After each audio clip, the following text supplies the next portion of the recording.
My daughter told me. She wanted her stepdad to walk her down the aisle after I offered to pay for the wedding. When I asked her why, she said, "It's not about you, Dad. Stop making this special day about your ego." I just put the phone down. That was 9 months ago. Last week, she stood in my driveway in her wedding dress, crying so hard the neighbors called to check on me. When my daughter was 12, her mother cheated on me and married the man she cheated with. I hated my ex-wife with a passion at that time and wanted to get as far as away from her, but I didn't. I wanted my daughter to grow up in a normal environment and not surrounded by hate everywhere. So I split custody with my ex-wife and made sure that our daughter's mental health wouldn't be affected. We never told her about the cheating as a way to protect her. My ex's new husband quickly became her stepdad, and I didn't have a problem with it. Whenever my daughter would come back after spending time at their house, I would just be happy that she had fun. She would tell me how fun her new stepdad was and that she loved him, which was cute in my opinion. I still had to work a lot of hours, but I made sure to spend proper time with her. For her 17th birthday, I chipped in with her mom and got her a new car. I do make more money than she and her husband, so I paid more than her, but it wasn't a big deal. She absolutely loved it and thanked her for it. I thought it was a bit weird that she didn't offer me a thank you even though we had both paid for it, but I didn't dwell on it. After she turned 18, she began spending more and more time at her mom's house, but I was confident in the way I had raised her and trusted her to make her own adult decisions. As a result, she got a lot of independence from my side and basically did what she wanted. I didn't maintain friendly contact with her mom outside of what my daughter was doing, so I don't know how she spent her time there. But little did I know, I was allowing my ex-wife to steal my daughter away. Anyway, I helped her get into the best college in our city and fully paid her tuition so she wouldn't have to get a job. That way, she could focus on her academics or whatever it was that she wanted to do in life. Looking back, there was once again a lack of gratitude from her side, but I never asked for a thanks. I did what I did because I wanted to. She is 26 now, living in her own house, and was just proposed to by the love of her life, whom she luckily met in college. I was so happy for her and called her to congratulate her. During that call, I also offered to pay for her wedding because it was going to be her special day. I knew her now fiancé was a good man and would take good care of her, so I wanted to give her away in style. She was very excited to hear that and said that I just made her even more happy. She began planning a destination wedding in Italy with the large budget that I had provided. But then, a couple days later, she called me to tell me the worst news of my life. She wanted her stepdad to walk her down the aisle instead of me. I obviously didn't agree to it and asked her why. I loved her a lot and wanted to do this for her, and she had absolutely no reason to walk with another man. But she began telling me that it's not a big deal and that it's just something he wants to do. I said that I also want to do it and that I also have the right to do it since I'm her actual father. She began screaming at me, telling me to calm down even though I didn't even raise my voice. She said that it was her choice and she had decided on her stepdad and that I didn't have a say in it. I didn't hear anything after that because my mind had shut down. I just put the phone down and desperately tried to hold my tears back. I have no idea why she would do this. I gave her everything and made sure she was happy and never neglected. Heck, I even kept in contact with the woman who broke my heart. I got texts from my ex-wife calling me a horrible person and that I was ruining my daughter's wedding by making unreasonable demands. I screenshotted it and sent it to my daughter, thinking that she would apologize for what her mother had said. But to my shock, she agreed with that statement and that I should leave her alone. So, in her mind, me asking to be her dad was an unreasonable demand. After a few more hours of crying, my eyes had really opened and I had come to a decision. I decided that I would no longer be paying for the wedding. I knew that they would not be able to afford a destination wedding without my support, but I didn't care. My daughter didn't seem to want me there at all, so why would I pay for something that I can't even attend? But after I sent that text, my phone began blowing up. My ex was suddenly very apologetic about her behavior. My daughter began saying she didn't mean what she said and that it was all a joke. She said that of course I can walk her down the aisle if I agree to still pay for my wedding in Italy. However, I just texted her this: "Don't worry, I don't want to buy your love with money. I will leave you alone, just like you wanted." That was the last message I sent to her, and a few weeks passed by. Of course, she and her mother kept texting me, saying that I am a horrible person for backing out of paying like that. Some texts made me laugh though, so I never blocked them. They even got other family members and friends to text me and ask me to take back my words, but I ignored everyone. And today, I finally replied to my daughter's countless texts. I sent her a simple message with a photo attached. It was me sitting in a grief counseling session, surrounded by other parents who looked just as lost as I felt. The text read, "I'm learning that real love can't be bought. I hope someday you learn what you lost wasn't the money." My hands shook as I hit send. For weeks, I'd been attending these sessions, trying to understand how I'd failed so spectacularly as a father. The counselor kept telling me I hadn't failed, that sometimes children take advantage of the parent who gives the most. But sitting there in that circle of broken parents, I couldn't help but feel like the biggest fool of them all. The response came within seconds. Sophia called immediately, but I let it ring. Then came the barrage of texts. She was crying. She was sorry. She didn't mean any of it. Could we please talk? Her mother joined in too, suddenly concerned about my mental health, worried about what people would think if they knew I was in counseling because of this. this. That last part made me laugh. Linda was worried about appearances, as always. She'd spent 14 years painting me as the boring, workaholic father, while she and Derek got to be the fun parents. Now she was concerned about what people would think. I blocked both their numbers. The wedding was in 3 days. From what I'd heard through mutual friends, they'd had to cancel Italy and book a local venue instead. The guest list had been cut from 200 to 50. Sophia's dream wedding had become a rushed affair at a country club. Part of me felt guilty, but a bigger part reminded me that this was the consequence of her choices. My phone rang again. This time it was James, Sophia's fiancé. I almost didn't answer, but something made me pick up. He didn't waste time with pleasantries. He told me he was calling without Sophia's knowledge because he needed to understand what had happened. His family was confused about why the wedding had been downsized, and Sophia kept changing her story. First, she said I'd had a financial emergency, then that I was being controlling, then that it was all a misunderstanding. I told him the truth, all of it. How Sophia had wanted Derek to walk her down the aisle after I'd offered to pay for everything. How she'd called my desire to walk her down the aisle an unreasonable demand. How she'd only backtracked when the money disappeared. James was quiet for a long time. Then he asked me something that caught me off guard. Has she always been like this? I thought about it, really thought about it, and the answer was yes. The car she'd only thanked her mother for, the college tuition she'd never acknowledged, the years of birthday and Christmas gifts that went unmentioned while she gushed over whatever Derek had given her. The pattern had always been there. I'd just been too blind to see it. I told James he seemed like a good man and that I hoped he and Sophia would be happy. But I also warned him to be careful. A person who could so easily dismiss their own father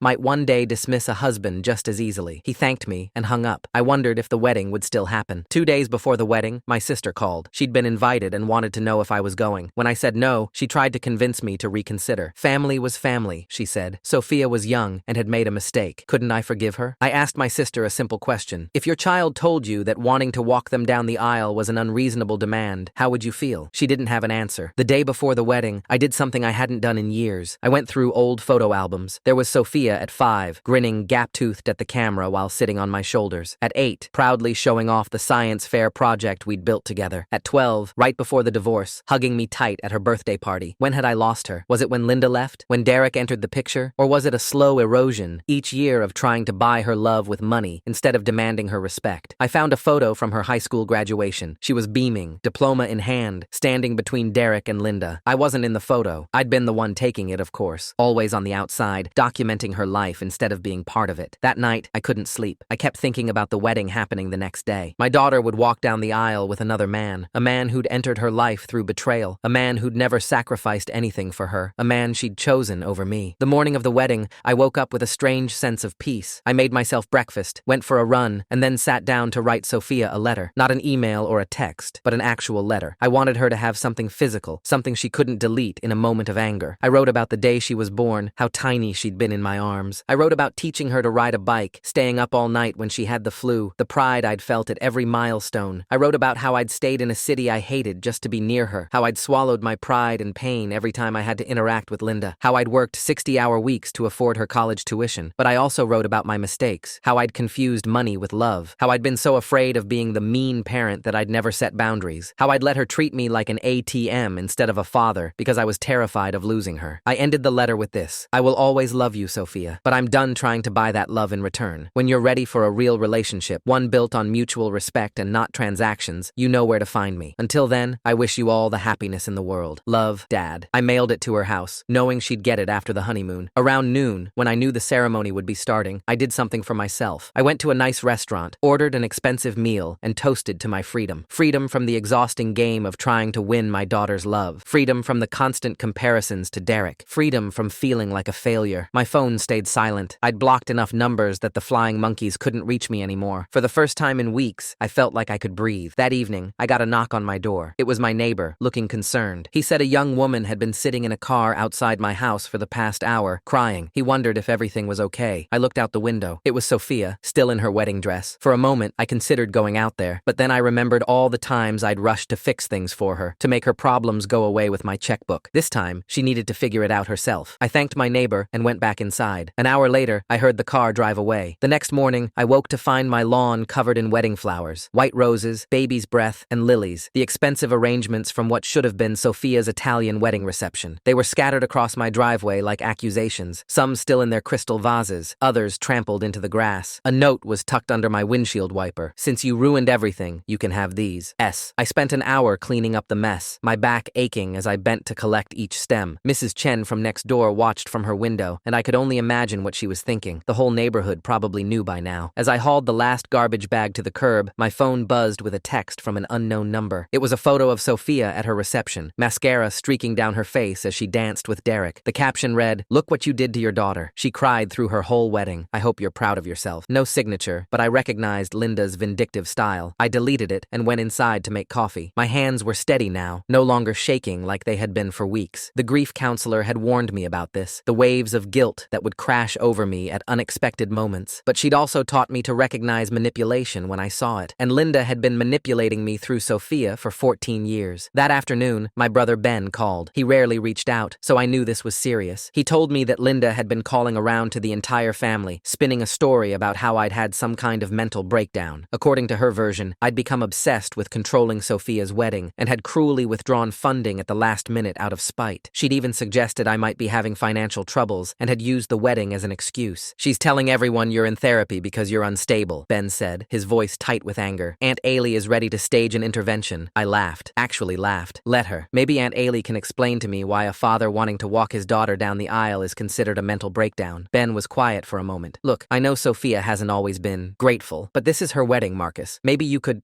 what? Continue being an ATM? Smile while she chooses the man who destroyed our family over me? Derek didn't destroy your family. Linda did, and Sophia knows that now," I said quietly. The silence on the other end told me I'd said too much. Ben didn't know about the letter I'd written Sophia, the one where I'd finally told her the truth about the divorce, about finding Linda in our bed with Derek, about the months of couples therapy I'd tried while Linda was still seeing him, about how I'd swallowed all that pain and humiliation for 14 years to protect Sophia's relationship with her mother. "You told her?" Ben's voice was barely a whisper. "She's 26 years old. She deserved to know why her family really fell apart." After Ben hung up, I sat in my empty house and wondered if I'd done the right thing. The counselor had advised against revealing the affair in anger, but I hadn't been angry when I wrote that letter. Just tired. Tired of being the villain in Linda's carefully crafted narrative. 3 days after the wedding, James showed up at my door. He looked exhausted, his usually neat appearance disheveled. I invited him in and offered him coffee, which he accepted gratefully. "The wedding was a disaster," he said without preamble. "Sophia cried through the entire ceremony. Linda spent the reception telling everyone who would listen about what a monster you are. Derek got hammered and made a speech about being Sophia's real dad and how blood doesn't make family." I winced. "I'm sorry you had to deal with that." "Are you?" James looked at me intently. "Because from where I'm sitting, it looks like you knew exactly what would happen when you pulled that funding." "What would you have done?" I asked. "If the person you loved most in the world told you that your biggest dream for them was an unreasonable demand." James stared into his coffee. "She didn't mean it that way." "How did she mean it then?" He didn't answer. Instead, he told me about what happened after the ceremony, how Sophia had gotten my letter during the reception. I'd timed it to arrive that day deliberately. How she'd locked herself in the bathroom for an hour. How when she came out, she'd confronted Linda in front of everyone, demanding to know if it was true about the affair. "Linda denied it at first," James said. "But Sophia had already called her Aunt Ailey to confirm. When she realized Sophia knew the truth, Linda tried to spin it. Said you were controlling and cold, that she'd found love with Derek, that these things happen." "And Sophia bought it?" "No." James set down his cup. "That's why I'm here. Sophia's been different since the wedding. She won't talk to Linda or Derek. She's been going through old photos, old cards you sent her. She found a box of letters you wrote her during the divorce that Linda never gave her." My chest tightened. I'd written Sophia a letter every week during those first brutal months after Linda left, telling her I loved her, that none of it was her fault, that I would always be her dad no matter what. I'd given them to Linda during custody exchanges, trusting her to pass them along. I should have known better. "She wants to see you," James said. "No, Marcus. I meant what I wrote. When she's ready for a real relationship, not just damage control, she can reach out. But I'm done being the parent who always caves, who always forgives without getting any respect in return." James stood to leave, then turned back. "For what it's worth, I think you did the right thing. She needed this wake-up call. I just hope it's not too late." After he left, I found myself thinking about that last part. Was it too late? Could you rebuild a relationship that had been transactional for so long? The grief counselor said it was possible, but it required both people to change, and I wasn't sure Sophia knew how to see me as anything other than a wallet with feelings. A week passed, then two. The flying monkeys gradually gave up, though I still got the occasional guilt-trip text from random relatives. Linda's campaign to paint me as unstable had backfired spectacularly once the truth about the affair came out. Apparently, Aunt Ailey had taken it upon herself to set the record straight with the entire family. Derek the fun stepdad was suddenly Derek the homewrecker, and Linda's victim narrative had crumbled. I heard through Ben that Sophia and James had postponed their honeymoon, that she was in therapy now, trying to understand how she'd become so entitled, that she'd cut contact with Linda and Derek, at least temporarily. Part of me felt vindicated. Another part just felt sad. 3 weeks after the wedding, I came home to find a package on on my doorstep. Inside was a photo album I'd never seen before. The first page had a note in Sophia's handwriting. "I found this in Mom's attic. I thought you should have it." I opened it and felt my breath catch. It was full of photos from Sophia's childhood, but not the ones Linda had shared over the years. These were all the photos of just Sophia and me. The two of us at the beach when she was 7, building sandcastles, teaching her to ride a bike in the park, our camping trip when she was 10, her face covered in s'more chocolate, dancing with her at the father-daughter dance when she was 13, just months before the divorce. Every photo Linda had hidden away, erased from the narrative she'd created where Derek had always been the fun parent and I'd been the absent workaholic. The truth was there in Sophia's face in every picture, the pure joy of a daughter who adored her father. I sat on my couch and cried, not the desperate, broken tears from weeks ago, but something cleaner, grief for all the years we'd lost, for the relationship Linda had poisoned, for the daughter I'd tried so hard to buy back instead of just being her father. The next day, I did something I hadn't done in years. I took a day off work, not to handle some crisis or attend a school event, but just to think. I drove to the lake where Sophia and I used to go fishing when she was little. The same dock was there, weathered but standing. I sat on the end with my feet dangling over the water and tried to imagine a future where Sophia and I could sit here again, not as ATM and withdrawal, but as father and daughter. My phone buzzed. Another unknown number. I almost ignored it, but something made me look. "Dad, I know you said to contact you when I'm ready for a real relationship. I don't know if I'm ready yet, but I'm trying. I've been seeing a therapist. She says I have a lot of work to do. I found all your letters, the ones from the divorce. Mom kept them in a box in the attic. I've read each one a dozen times. I'm so sorry. Not because of the money or the wedding, but because I can see now what I lost, what I threw away. I love you, Sophia." I stared at the text for a long time. Then I typed back, "I love you too. Always have. Always will. Take your time. I'll be here when you're ready." It wasn't forgiveness, not yet, but it was a start. A month later, I was back in grief counseling. The topic that week was rebuilding after betrayal, and I found myself sharing more than usual. I told them about the photo album, about Sophia's text, about the hope and fear warring in my chest. "I want to believe she's really changing," I said, "but I've been fooled before. How do I know this isn't just another manipulation?" An older woman named Nishi, who'd been attending longer than me, spoke up. "You don't. That's the hard part about rebuilding trust. You have to be willing to be hurt again. But this time, you go in with boundaries, with self-respect. You can love your daughter without being her doormat." After the session, the counselor pulled me aside. "You've made remarkable progress, Marcus. When you first came here, you couldn't even say Sophia's name without breaking down. Now you're talking about boundaries and self-respect. That's growth. It doesn't feel like growth. It feels like I'm barely holding it together. That's what growth feels like. Messy and uncertain and scary, but you're doing the work. That's what matters." On the way home, I stopped at the grocery store. In the checkout line, I saw Linda. She looked older, tired. The confident woman who'd blown up our family for passion and excitement now looked like what she was, a middle-aged woman facing the consequences of her choices. She saw me and froze. For a moment, we just stared at each other across the cereal aisle. Then she abandoned her cart and practically ran for the exit. I felt nothing. No anger, no satisfaction, no pain. Just a vague pity for the woman who'd had a good man and thrown him away for a fantasy. The opposite of love wasn't hate, I realized. It was indifference. When I got home, there was a car in my driveway. Not Sophia's. I recognized it as belonging to my nephew Nicky, Ben's son. He was sitting on my porch steps, looking uncomfortable. "Uncle Marcus? I'm sorry to just show up, but I didn't know where else to go." I invited him in, noting his red eyes and shaking hands. Nicky was 22, in his last year of college. We'd always been close before the divorce drama consumed my life. "It's my parents," he said. "They're getting divorced. Dad cheated. Mom found out last week. And now they're using me and my sister as weapons against each other. Sound familiar?" I made him tea and listened as he poured out his pain. His father, my brother, had apparently learned nothing from watching my marriage implode, the patterns repeating themselves across generations. "How did you do it?" Nicky asked. "How did you keep from turning Sophia against Mom when she left?" "By sacrificing pieces of myself every day for 14 years, I said honestly. "And look where it got me. She chose the man who destroyed our family over me. But you protected her. That has to count for something. Does it? I thought I was protecting her, but maybe I was just enabling Linda to poison her against me. Maybe if I'd fought harder, demanded equal treatment, set boundaries, maybe things would be different." Nicky stayed for dinner. As I cooked, he told me about his girlfriend, his plans after graduation, his fears about his parents' divorce, normal conversation with someone who saw me as a person, not a bank account. It was nice. After he left, I found myself thinking about patterns, how Linda's betrayal had created ripples that were still spreading, how my brother was now walking the same path I'd walked 14 years ago, how Nicky might one day face the same choices I'd faced with Sophia. That night, Sophia called. I almost didn't answer, but the therapy had taught me avoidance wasn't healing. "Dad?" Her voice was small, uncertain. "I know you probably don't want to hear from me. I always want to hear from you, Sophia. I just want it to be real." She told me about her therapy sessions, how she was beginning to understand the dynamic Linda had created, pitting me against Derek for her affection, how she'd been trained to see love as transactional. Whoever gave the most, won. How she was trying to unlearn those patterns patterns. I've been so awful to you, she said, crying now. Not just about the wedding, for years, and you just kept loving me anyway. That's what parents do. No, she said firmly. That's what you do. Mom and Derek, their love always came with conditions. Perform correctly, and you get affection. But you loved me even when I didn't deserve it. You always deserved it. You just didn't always return it. We talked for an hour, not about money or weddings or who wronged who, but about real things. Her fears about marriage after watching her parents' relationship implode, my regrets about working so much when she was young, the therapy we were both doing to heal from Linda's manipulation. When we hung up, I felt something I hadn't felt in months: hope. The next week in counseling, I shared the conversation. The group was cautiously optimistic, warning me about the dangers of moving too fast, of falling back into old patterns, but they also celebrated the progress, both mine and Sophia's. Boundaries, Nishi reminded me. Love with boundaries. I was learning what that meant. When Sophia texted asking if we could have lunch, I agreed, but chose the place and time. When she mentioned struggling with money now that Linda had cut her off financially for betraying her, I expressed sympathy but didn't offer to help. When she cried about missing her dream wedding, I acknowledged her pain without accepting blame. Baby steps, but steps forward nonetheless. The lunch was awkward at first. Sophia looked different, older somehow. The entitled princess who'd demanded Derek walk her down the aisle had been replaced by a young woman grappling with hard truths. I've been reading about narcissistic parents, she said, picking at her salad, about how they triangulate relationships, create golden children and scapegoats. I think Mom made Derek the golden parent and you the scapegoat, and I bought into it completely. It's not that simple. I made mistakes too. I should have fought harder for our relationship instead of just trying to buy your affection. But that's the thing. You weren't trying to buy my affection. You were showing love the only way Mom let you. Every time you tried to discipline me or set boundaries, she'd undermine you, paint you as the mean parent. I can see it now, looking back. We talked for 2 hours about the divorce, the affair, the years of manipulation, but also about good memories, the camping trips, the driving lessons, the late-night talks about boys and dreams and fears. Memories Linda hadn't been able to erase, just bury. When the check came, Sophia reached for it. I've got this, she said. It's not much, but I want to pay for something, to show you I value your time, not just your wallet. It was a small gesture, but it meant everything. Over the next few weeks, we began slowly rebuilding. Coffee here, a phone call there, always with boundaries, always with respect. James joined us sometimes, and I found myself genuinely liking my son-in-law. He was good for Sophia, grounded, honest, unwilling to enable her worst impulses. She's trying so hard, he told me one day when Sophia stepped away from the table. She's cut off Linda completely. Derek tried to reach out, play the concerned stepfather, but she shut him down. She's determined to be better. And you? How are you handling all this? It's been rough, he admitted. Finding out your wife has been lying to herself about her family for over a decade, but we're working through it. Couples counseling is helping. I thought about my own failed marriage, how I'd tried so hard to save it after Linda's betrayal. The difference was that Sophia wanted to change. Linda never had. 2 months after the wedding, I got an unexpected call from Derek. I almost didn't answer, but curiosity won. Marcus, he said, his voice lacking its usual cocky confidence. I think we need to talk. I have nothing to say to you. Linda left me. I sat down, genuinely shocked. What? She said I'm boring, that the excitement is gone. She's been having an affair with her personal trainer for 6 months. Ironic, right? I said nothing, processing this information. I just wanted to say, I get it now. What you went through, what we put you through. Sophia won't talk to me, and I understand why. I helped poison her against you. I thought I was being the cool stepdad, but I was just being a selfish prick who wanted to win. Why are you telling me this? Because you were right. At the wedding, when I gave that speech about being her real dad, the look on her face, she realized then what she'd done, what we'd all done to you. And now I'm getting a taste of what you felt 14 years ago. I could have been cruel, could have twisted the knife, thrown his words back in his face, but I just felt tired. Derek, I'm sorry Linda hurt you, but you and I, we're not going to be friends. We're not going to bond over shared pain. You helped destroy my family. The fact that karma came for you doesn't change that. I know. I wanted to apologize for what it's worth. It's worth something, I admitted. Good luck, Derek. I hung up and immediately called Sophia. She answered on the first ring. Dad, is everything okay? Derek just called. Your mother left him. Silence. Then, I know. She called me yesterday, wanting sympathy. Can you believe that? She wanted me to comfort her about leaving the man she destroyed our family for. What did you say? I told her she made her choices, and now she gets to live with them. Then I hung up and blocked her number. My daughter was learning boundaries too. The holidays were approaching, and for the first time in years, I was dreading them less. Sophia had asked, tentatively, if we could have Thanksgiving together. Just us, James and Ben's family. No Linda, no Derek, no drama. I know I don't deserve a seat at your table, she'd said, but I'd like to earn one. I'd agreed, with conditions. We'd cook together, no hiring caterers or me doing all the work. Everyone would contribute something, and we'd go around the table sharing what we were grateful for, a tradition Linda had always mocked as cheesy. The week before Thanksgiving, I was back in counseling. The group had become my anchor through all of this, and several members were facing their own holiday challenges. I'm nervous, I admitted. What if we fall back into old patterns? What if I see her struggling and just start writing checks again? Then you catch yourself and stop. Nishi said simply. Recovery isn't about being perfect, it's about being aware. You've come too far to go backward now. She was right. I had come far. From the broken man who'd sobbed through that first session to someone who could set boundaries with love. From the father who thought money could buy affection to one who understood that respect was priceless. Thanksgiving arrived gray and cold. I woke early to start the turkey, my mother's recipe that I hadn't made since the divorce. The familiar rhythm of cooking soothed my nerves. Sophia arrived first, carrying a homemade pie. I know it's ugly, she said, presenting a lopsided apple pie, but I made it myself. YouTube University came through. We cooked side by side, talking about everything and nothing. She told me about her job, her plans to go back to school for her master's degree. I told her about the counseling group, the book I'd started writing about recovering from parental alienation. I'm proud of you, she said suddenly, chopping vegetables, for standing up for yourself, for not letting me treat you like that anymore. I needed that wake-up call. I'm proud of you too, for doing the work to change. That takes real courage. Ben and his family arrived, including Nikki, who hugged me tight. Thanks for being there, he whispered. Dad's been impossible, but you helped me see I don't have to pick sides. James brought wine and a genuine warmth that helped ease any lingering awkwardness. As we sat around the table, I looked at the faces gathered there. Not the family I'd imagined when Sophia was born, but real and honest and present. When it came time for gratitudes, Sophia went last. She stood, tears already forming. I'm grateful for second chances, she said, for a father who loved me enough to stop enabling me, for the hardest lesson I ever learned, that love isn't measured in dollars or gifts or grand gestures. It's measured in showing up, in sacrifice, in truth. Dad, I'm grateful you showed me what real love looks like, even when it meant letting me fall. There wasn't a dry eye at the table. Later, as we cleaned up, Sophia pulled me aside. I have something for you. She handed me an envelope. Inside was a check. Not a huge amount, but significant for someone just starting out. Sophia, no. It's the first payment, she said firmly, for my college tuition. I know it'll take me years to pay it all back, but I want to do this. I need to do this. Please let me. I looked at my daughter, really looked at her. The entitled girl who'd wanted Derek to walk her down the aisle was gone. In her place stood a woman who understood that some debts weren't about money. Okay, I said, but we do this right. We'll set up a payment plan, something you can actually afford. And Sophia, this doesn't buy you anything. No special treatment, no emotional leverage. This is just you being an adult who pays her debts. I know, she smiled. That's exactly why I need to do it. As everyone prepared to leave, Sophia hugged me at the door. I love you, Dad. Really love you. Not because of what you can give me, but because of who you are. I'm sorry it took me so long to see it. I love you too, baby girl. Always have, always will. Watching her drive away, I felt something settle in my chest. Not completion. We still had a long way to go, but peace. The kind that comes from knowing you've done the right thing, even when it nearly broke you. My phone buzzed, a text from an unknown number. I almost deleted it, assuming it was Linda from a new phone, but I opened it instead. Mr. Marcus, this is Alexandra from your grief counseling group. I wanted to thank you for sharing your story. My daughter and I have been estranged for 3 years. After hearing your journey, I reached out to her. We're having coffee next week, boundaries and all. Thank you for showing me it's possible. I smiled, pocketing my phone. The ripples from that painful decision months ago were still spreading, but now they were creating healing instead of destruction. Inside, the house still smelled like turkey and pie. Evidence of family, of love, of new beginnings. I poured myself a glass of wine and sat in my favorite chair, thinking about the long road that had brought us here. My daughter had wanted her stepdad to walk her down the aisle. That choice had shattered us both, but from those pieces, we were building something new, something real, something that couldn't be bought or sold or manipulated. Just love. Complicated, messy, bounded love. The kind that was worth fighting for. 6 months passed. The texts from Alexandra had become a regular thing. Updates on her reconciliation with her daughter, questions about boundaries, celebrations of small victories. I'd become something of an unofficial mentor to several people from the grief counseling group, all of us navigating the choppy waters of rebuilding broken relationships. Sophia and I had settled into a rhythm. Weekly coffee dates, monthly dinners, always with clear boundaries. She'd started her master's program and was working part-time to cover her expenses. The monthly payments for her college tuition came like clockwork, small amounts that meant everything because they represented her commitment to change. Then one Tuesday morning, my phone rang at 6 a.m. Nobody calls with good news at that hour. It was James. Linda had been in a car accident. She was in the ICU, and it didn't look good. The personal trainer she'd left Derek for had already disappeared, and Derek himself was nowhere to be found. Despite everything, Sophia was listed as her emergency contact. I met them at the hospital. Sophia looked shell-shocked, clutching James's hand so tight her knuckles were white. When she saw me, she broke down. I don't know what to do, she sobbed. I haven't talked to her in months. I blocked her number. And now, I held my daughter while she cried, feeling the strange weight of the moment. Linda had spent years poisoning our relationship, but she was still Sophia's mother. Complicated didn't begin to cover it. The next few days were a blur. Linda needed surgery, then another. The bills started piling up. She had no insurance. Apparently, the personal trainer had been bleeding her dry. Sophia was devastated, torn between anger at her mother and the basic human need to help. I can't afford this, she told me one evening, surrounded by medical bills. But I can't can't just let her. I don't know what to do. I made a decision that surprised us both. I paid for Linda's medical care. Not all of it, but enough to ensure she got the treatment she needed. Sophia stared at me in shock. Dad, no. After everything she did to you, I'm not doing it for her, I said simply. I'm doing it for you. So you don't have to choose between your principles and your mother's life. But Sophia, this is a one-time thing. I'm not getting pulled back into Linda's drama. This is about you being able to sleep at night. She cried again, but differently this time, like something had shifted inside her, seeing me extend grace to someone who'd shown me none. Linda recovered slowly. She was different when she woke up, smaller somehow, deflated. The personal trainer was gone, having emptied her accounts. Derek wouldn't return her calls. The empire she'd built on betrayal had crumbled completely. Sophia visited her once. I waited in the hospital cafeteria, drinking terrible coffee and wondering how we'd gotten here. When she came back down, her face was unreadable. She asked about you, Sophia said. Wanted to know if you were here. What did you tell her? The truth, that you paid for her surgery, that you did it for me, not her, that she burned that bridge so thoroughly there's nothing left but ash. We sat in silence for a moment. She also told me something else, Sophia continued, about the divorce. She said she's been thinking about it a lot lying in that bed. Dad, she said she knew I was starting to prefer you when I was 12. That's why she cheated. She wanted to blow everything up before she lost me to you. She wanted to be the victim so I'd take her side. I stared at my coffee. That's quite a revelation. She destroyed our family because she was jealous of her own daughter's relationship with her father. Sophia's voice was hollow. How do you forgive something like that? You don't have to, I said. Forgiveness isn't a requirement. Sometimes the best you can do is let go and move forward. Linda was transferred to a rehabilitation facility. Sophia made sure she was settled, then walked away. She didn't block her number this time, but she didn't answer when Linda called either. Some bridges, once burned, just stay burned. A month later, I got an unexpected call from Derek. Not about Linda, about a job. His company was looking for someone with my expertise, and would I consider consulting for them? The old me would have told him to go to hell, but I thought about Nishi's words about indifference being the opposite of love. Derek was just a guy now, a guy who'd learned some hard lessons, who was trying to rebuild his life post-Linda. I took the meeting. It was surreal, sitting across from him in a conference room, discussing quarterly projections and market strategies. Professional, distant. Two people who'd been connected by someone else's chaos, now just doing business. This is weird, he said during a break. Extremely, I agreed. For what it's worth, I really am sorry about everything. I know. Let's talk about the third quarter numbers. And we did, because that's what moving forward looks like sometimes. Not forgiveness, not friendship, just the simple act of not letting the past control your present. Sophia graduated from her master's program on a beautiful May afternoon. I sat in the audience with James, Ben's family, and even Aunt Ailey, who'd become one of Sophia's fiercest supporters after learning the truth about the divorce. When they called her name, Sophia walked across that stage with a confidence I'd never seen before. This wasn't the entitled girl who'd demanded a destination wedding, or the broken young woman who'd sat in her car outside my house in her wedding dress. This was someone who'd done the work, who'd earned her achievements. At the reception afterward, she pulled me aside. I have something for you. Another envelope. I started to protest, thinking it was another tuition payment, but she stopped me. Just open it. Inside were 2 tickets to Italy, Venice, specifically, the honeymoon destination she'd never gotten to visit. James and I have been saving, she explained. We want you to come with us. Not for the whole trip, she added quickly, seeing my expression. Just for a few days. We want to share it with you. Sophia, I can't. Yes, you can. Dad, you gave up so much for me. You stayed in a city you hated. You dealt with Mom for 14 years. You paid for everything and asked for nothing. Let me give you something, please. I looked at my daughter, really looked at her, the woman she'd become, the journey we'd taken to get here. Okay, I said, but I'm paying for my own hotel. She laughed. Deal. 2 months later, I stood on a bridge in Venice, watching the sunset paint the canals gold. Sophia and James were at dinner, giving me some time to explore on my own. I thought about the strange path that had led me here. The pain, the betrayal, the breakdown, the rebuilding. My phone buzzed. A photo from Nicky. He was at his college graduation, beaming between his divorced parents who'd managed to stand next to each other for one photo. Progress comes in all forms. Another buzz. Nietzsche from the counseling group, sharing that her son had reached out after 2 years of silence. The ripples continuing to spread. I walked back to my hotel, past couples and families and tourists, all living their own complicated stories. Tomorrow, I'd have breakfast with my daughter and son-in-law. We'd see the sights, share some laughs, make new memories to layer over the old ones. My phone rang. Unknown number. This time, I didn't hesitate to answer. Mr. Marcus, this is Patricia from the hospital. I'm Linda's nurse. She wanted me to call you. She's not doing well. She's asking for you. I stood there on that beautiful Venetian street, holding my phone, feeling the weight of this moment. Tell her. I paused, thinking. Tell her I forgive her. Not for her sake, but for mine. Tell her Sophia is happy and successful and loved. Tell her she raised a daughter who learned how to change. That's her legacy. I'll tell her. Thank you. I hung up and kept walking. Sometimes the greatest gift you can give someone is releasing them from the hold they have on your life. Linda had controlled my emotions for too long. Through anger, through Sophia, through manipulation. Now, standing in a city I'd never thought I'd see, I finally felt free. The next morning, over cappuccino and pastries, I told Sophia about the call. She listened quietly slightly, then reached across the table to take my hand. Are you okay? She asked. Yeah, I said, surprised to find it was true. I really am. Do you want to go back? If something happens? No, that chapter is closed. We're here together, making new memories. That's what matters. James raised his orange juice. To new chapters, Sophia and I echoed. We spent the day wandering through Venice, taking too many photos, eating too much gelato. Sophia insisted on buying lunch, proudly pulling out her credit card. I've got this, she said, echoing that first lunch we'd shared during our reconciliation. That evening, as we watched the sunset from the Rialto Bridge, Sophia leaned against my shoulder. Dad, thank you. For what? For loving me enough to let me fail, for having boundaries, for showing me what real love looks like. I know I said it at Thanksgiving, but I need you to know, I get it now. Love isn't about money or grand gestures. It's about showing up. It's about respect. It's about doing the hard things. You're welcome, baby girl. We stood there in comfortable silence, watching the city lights flicker on the water. Tomorrow, I'd fly home, and they'd continue their honeymoon. But tonight, we were just a father and daughter who'd found their way back to each other. My phone buzzed. A text from the hospital. Linda had passed peacefully that afternoon. I showed it to Sophia, who read it and nodded. How do you feel? I asked. Sad, she admitted. But also, free. Is that terrible? No, it's honest. That's all we can be. The next morning, at the airport, Sophia hugged me tight. I love you, Dad. See you next week for coffee? Wouldn't miss it. Flying home, I thought about the journey we'd taken. From that horrible phone call where she'd chosen Derek to walk her down the aisle, through the pain and anger and grief counseling, to standing together on a bridge in Venice. It hadn't been easy. It hadn't been pretty, but it had been real. Back home, I found a package waiting. Inside was a framed photo from Sophia's wedding. Not the official ones with Derek, but one James had taken with his phone. It showed Sophia in her wedding dress, standing in my driveway, looking at my house. On the back, she'd written, "The moment I realized what I'd lost, and the moment I decided to earn it back. Thank you for waiting for me. Love, Sophia." I hung it in my office, next to the photo of 5-year-old Sophia on my shoulders. The full story, beginning to end. Loss and redemption. The price of real love. That night, I got a text from an unknown number. Another parent from somewhere, somehow, who'd heard my story, asking how to set boundaries with love, how to stop enabling, how to heal. I typed back, start with respect, for yourself and for them. The rest follows. Because that's what I'd learned. Love without respect is just manipulation. Respect without boundaries is just enabling. But love with respect and boundaries, that's the kind that survives, the kind that rebuilds, the kind that's worth fighting for. My daughter had wanted her stepdad to walk her down the aisle. That choice had broken us both. But in the breaking, we'd found something neither of us expected. The chance to build something real. Something that couldn't be bought or sold or manipulated or destroyed. Just love. Complicated, messy, bounded, respectful love. The kind that was worth everything we'd paid to find it.